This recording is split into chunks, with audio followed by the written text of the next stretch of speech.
Who knows what evil lurks in the hearts of men? The Shadow knows.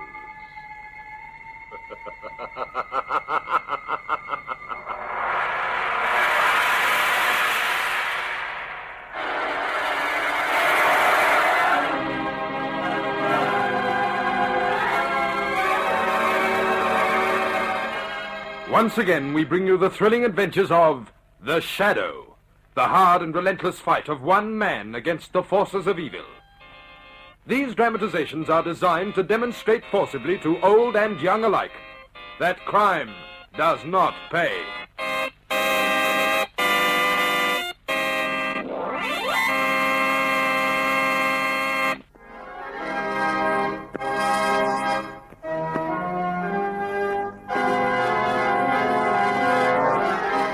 The Shadow, who aids the forces of law and order, is in reality Lamont Cranston, wealthy young man about town. Years ago in the Orient, Cranston learnt a strange and mysterious secret. The hypnotic power to cloud men's minds so they cannot see him. Cranston's friend and companion, the lovely Margot Lane, is the only person who knows to whom the voice of the invisible Shadow belongs. Today's drama, Relax and Murder.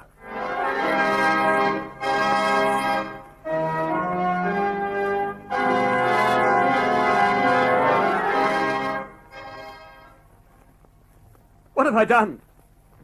I came here for a rest and then this thing happened. The doctor said I'd killed a man. But I couldn't have. I never hurt anyone in my life. I've got to get out of this sanitarium. See Alice. Get home again. No. The police. I'll be hung for murder. I've got to stay here. Stay here for life, pretending to be insane so I won't be tried for murder that I didn't even know I committed. I swear I didn't know. I swear it. Why, Mr. Walters, what's the matter? Get out of here, you fat fool! Get out! Mr. Walters, you're disturbing the other patients with your carryings on. You don't want me to have to use the fire hose again, Get do out you? of here and leave me alone. All right, but no more tantrums, remember? No more tantrums, Mr. Walters.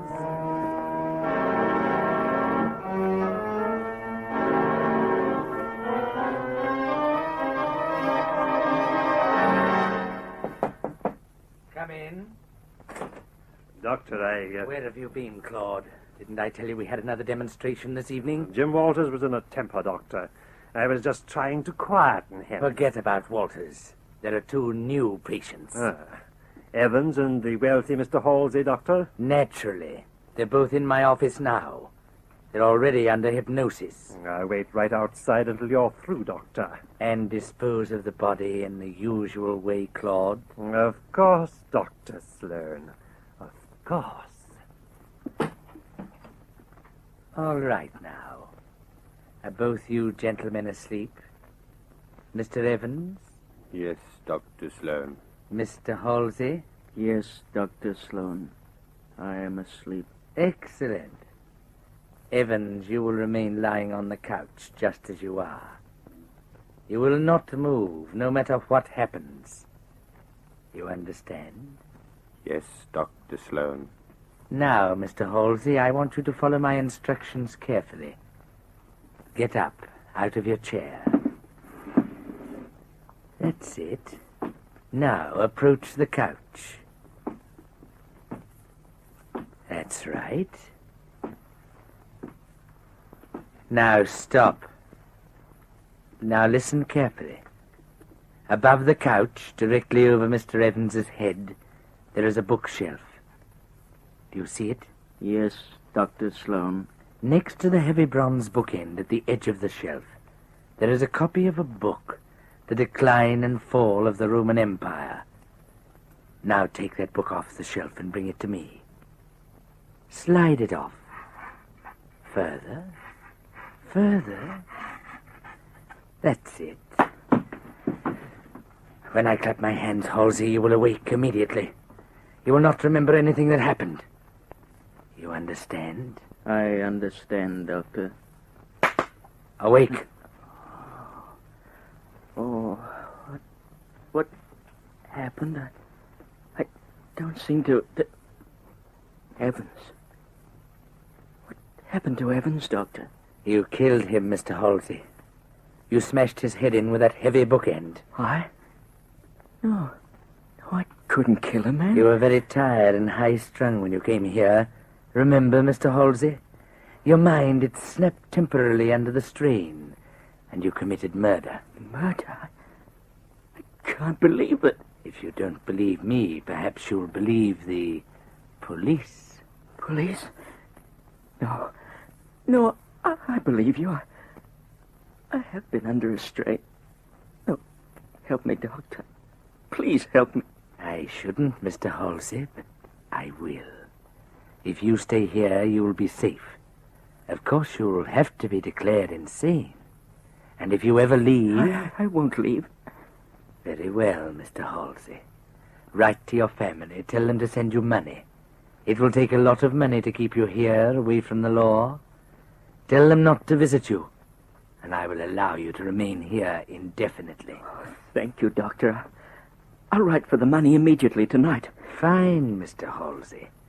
Now just go to your room, and I'll take care of everything. No one will suspect what has happened. Thank you, Doctor. Thank you, Doctor. All right, Claude. It's all over. Come in. Was it a successful demonstration, Doctor? Ah, I can see it was. Very successful. Doctor, Yes, Miss Windust. 2 visitors. They're in the waiting room now. They came to see Mr. Walters. Visitors? At a time like this? I tried to get rid of them, Doctor, but they wouldn't go. And when I told them they couldn't see Mr. Walters, they insisted on talking to you. All right. I'll take care of them. Dispose of Mr. Evans immediately, Claude. Keep them outside until we're ready, Miss Windust. I'll see them here in my office in 5 minutes.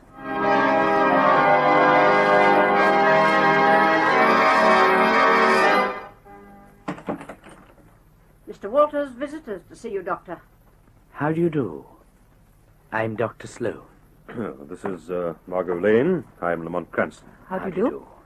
I'm sorry to have to tell you that your trip out here was in vain. Will we be able to see Jim Walters? Oh, we just wanted to talk to him for a minute, Doctor. Mr. Walters is a friend of ours, Doctor. Mrs. Walters is worried about Jim. He's written to her saying that he doesn't want to see her. She asked us to come out here. Well, I can appreciate your concern for your friends, Mr. Cranston, but you must realize my position. This is a rest home, and our patients must have complete relaxation. Any deviation in their routine may cause an unfortunate reaction. No, I'm sorry. We can't allow any visitors. And now, if you'll excuse me... Oh, and we drove all the way out here in the pouring rain. Doctor, could we impose on you and stay here for one night? The storm is getting worse. Stay here tonight? We don't have accommodation, I'm afraid. I hate to insist, Doctor, but the bridge down the road is completely washed out. The bridge? Yes, Margot. We won't be able to get back to town, Doctor, and we couldn't very well spend the night in the car. No, I suppose not. Very well, I can give you 2 of the patients' rooms. But you'll have to leave first thing in the morning. And you won't be able to see Walters. Of course, Doctor. We understand perfectly.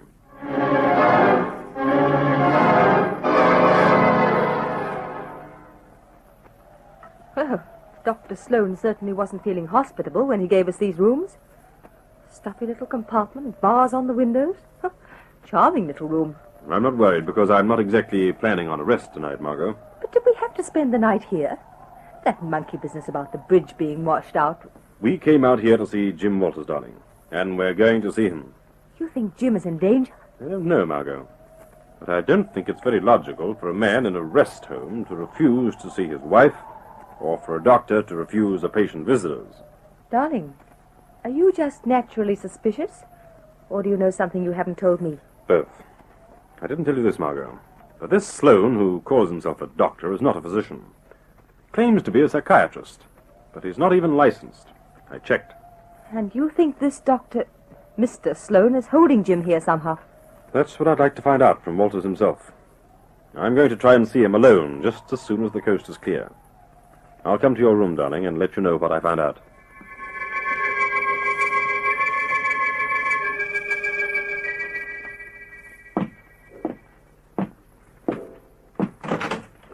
Jim. Jim Walters. Are you in there?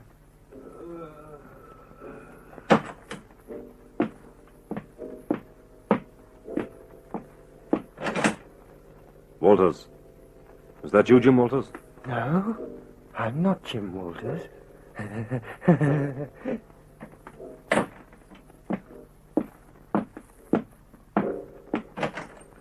Jim Walters. Are you in here? Yes? I'm Jim Walters. Who is it? Lamont Cranston, Jim. I've been looking for you. Lamont! What are you doing here? Margot and I came here to see if we could help you, Jim. I don't need any help. I don't want to see anybody. Is there something wrong, Jim? Alice is worried about I'm you. all right. I don't want to see Alice yet. I don't want to see anybody. Now get out and leave me alone. Jim, if there's something wrong, you can tell me. Everything's wrong, but I can't tell you what it is. I can't tell anyone. Staying here, Jim. You're trying to hide something? Hide something. They hid it for me in the cellar. No, I mean... The cellar? Get out and never come back here again. Jim, please. Get out, I said.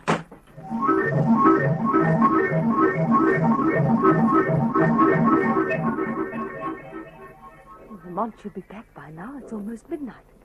I wonder if he's in his room.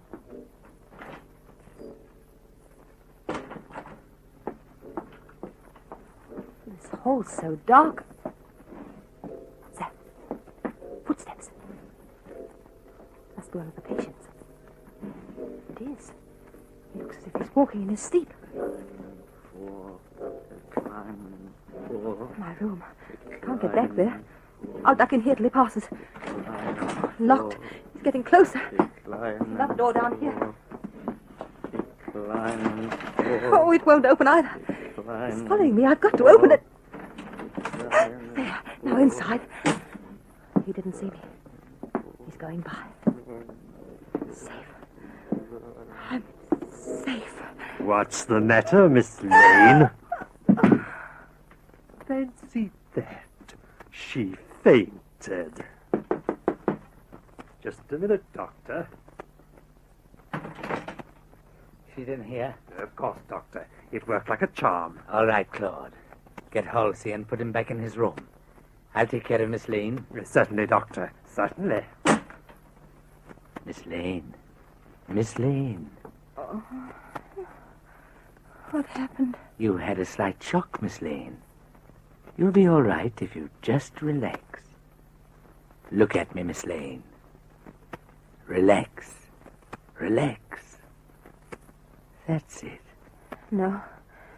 No. Quiet, Miss Lane. Relax. You're going to sleep. Sleep. No. Lamont. Lamont. Sleep. Sleep.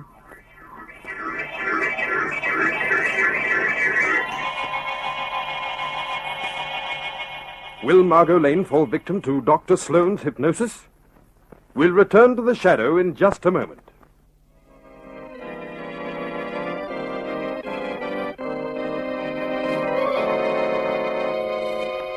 And now, back to the Shadow. Margot Lane, shocked by the sudden appearance of the strange hospital attendant, fainted. She is alone now with Dr. Sloane, who is trying to persuade her to relax and sleep. Relax and sleep. No. I don't want to sleep. Lamont. Sleep. Relax and sleep. Lamont. Margot. Oh, Lamont, I'm so glad you're here. Easy, darling. You're all right now. What's all this about, Doctor? A rather unfortunate experience. One of the patients left his room. He frightened Miss Lane, and I was trying to calm her. I see. Well, come on, Margot. I'll take you back to your room. Pardon us, Doctor. Of course. Lamont, let's get out of here. That sleepwalking patient in the hall. And the doctor. We shouldn't have stayed, Lamont. I shouldn't have left you alone, darling. I did see Jim Walters, though. How is he? What does he say? But he said he didn't want to see anyone, even you and me. He's terribly nervous and frightened, almost out of his mind. He's trying to hide something, I think. Something he's ashamed of. But Jim just came here for a rest. He said the cellar. Something in the cellar. The cellar? You mean that what frightened Jim is in the cellar? What frightened him, or what he's ashamed of, Margot? Come on, darling. You're going down to the cellar now? We're going now, Margot. I'm not going to take a chance and leave you alone again.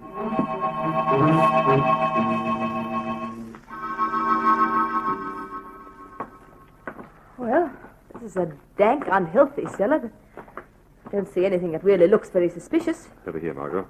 Off these flagstones. On the dirt floor. Lamont, look at that trunk. It seems almost as if someone had started to bury it.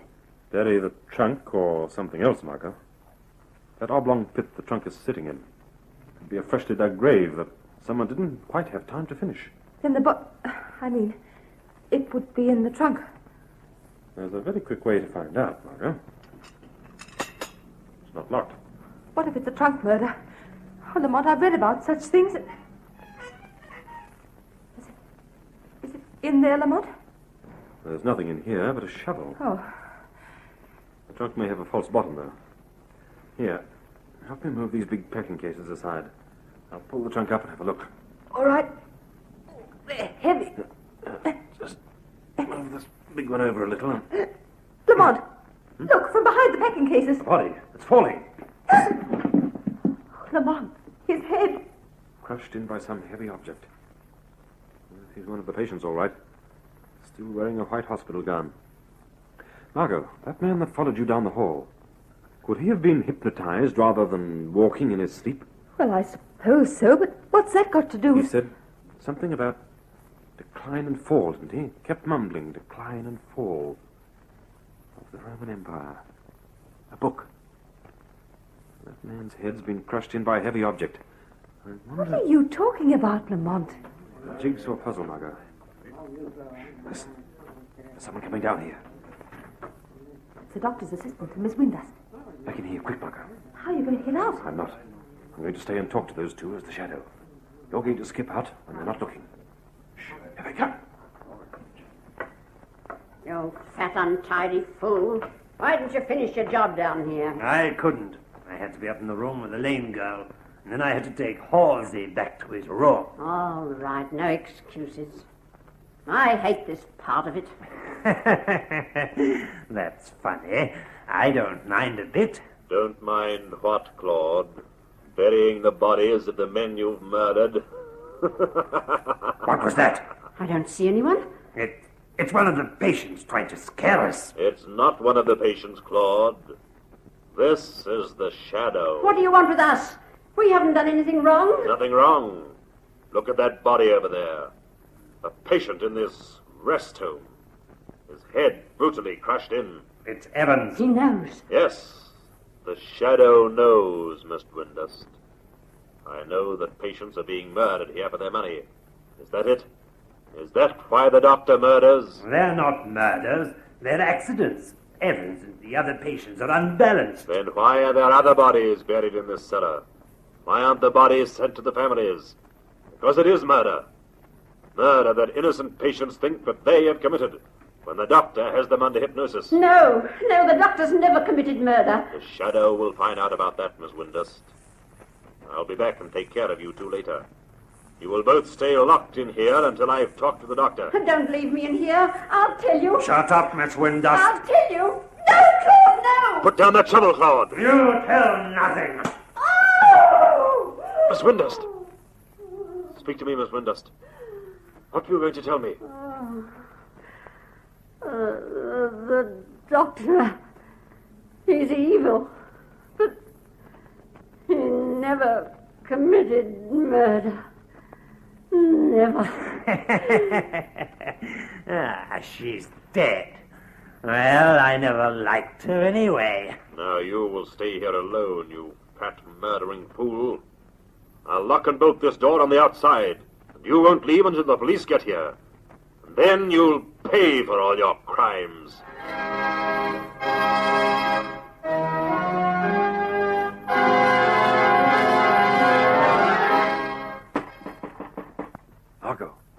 Margot. Oh, Lamont, I'm so glad you're back.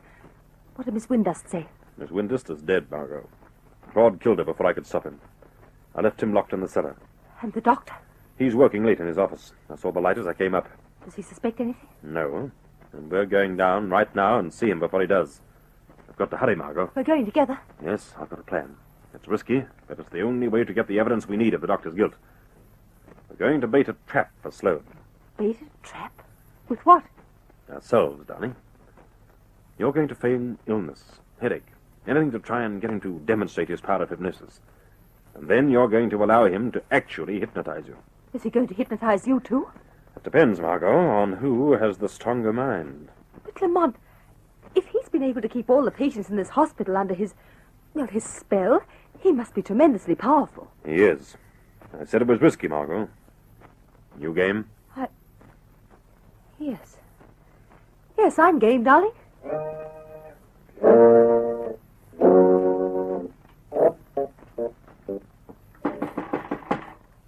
Who is there?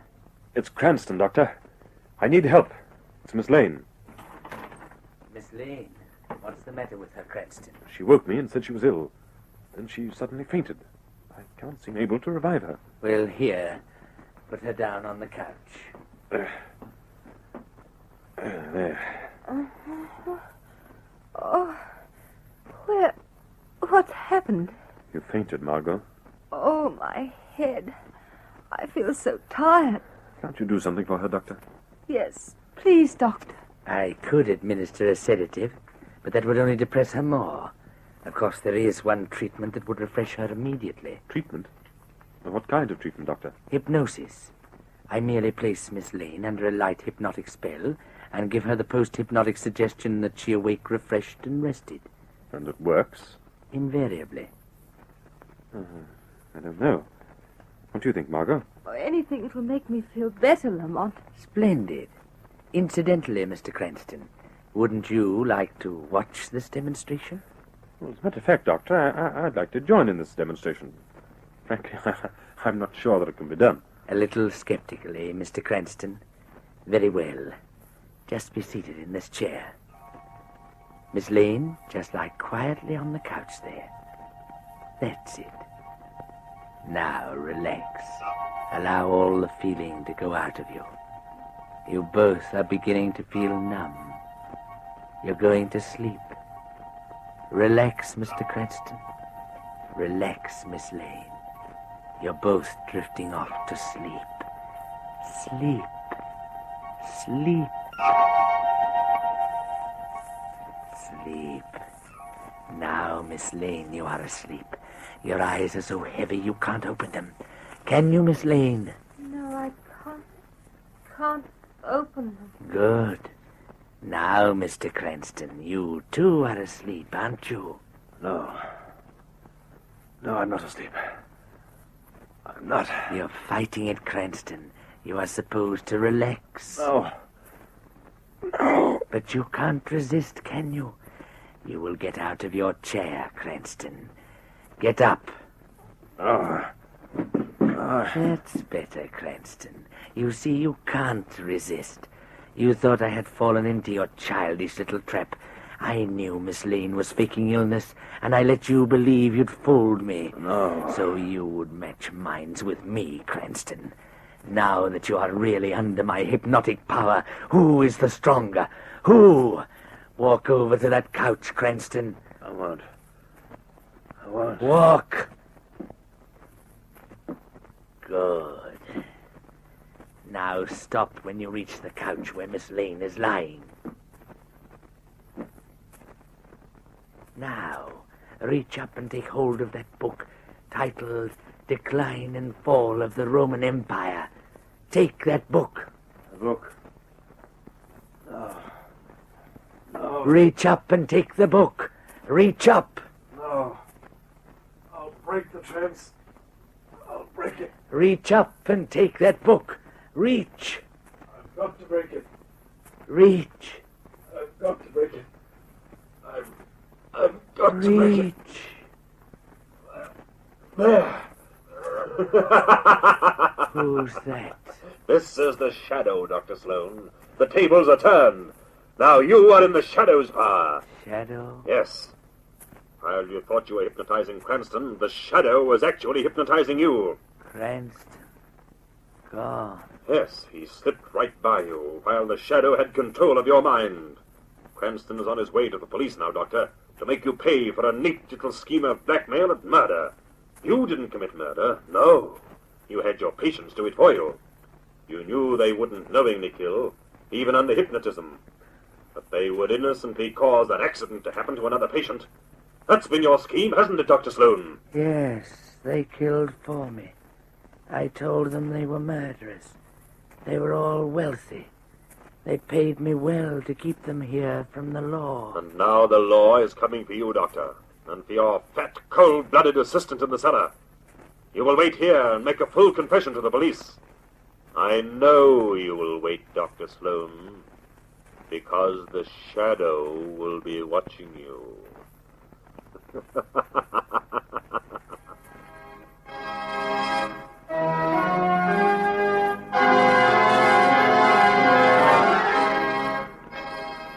And you really think Jim and the other patients are going to be all right, Lamont? I know it, Margot. I had Commissioner Weston bring a specialist out from the city with him. He says a couple of weeks at home and Jim will be as good as new again. Oh, that's wonderful. Lamont, is it really true that you can't be hypnotized unless you allow yourself to be? I believe so, Margot. Well, how was it then that Sloane almost hypnotized you? You were responsible for that, Margot. I was? Yes, darling. Like all women, you're extremely curious.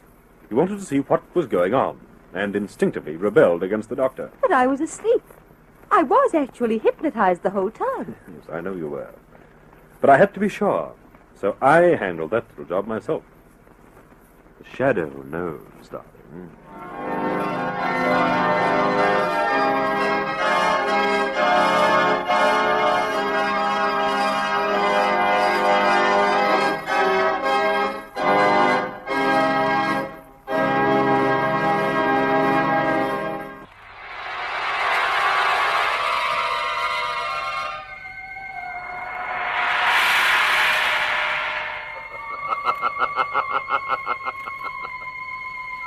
As you sow evil, so shall you reap evil. Crime does not pay. The Shadow knows.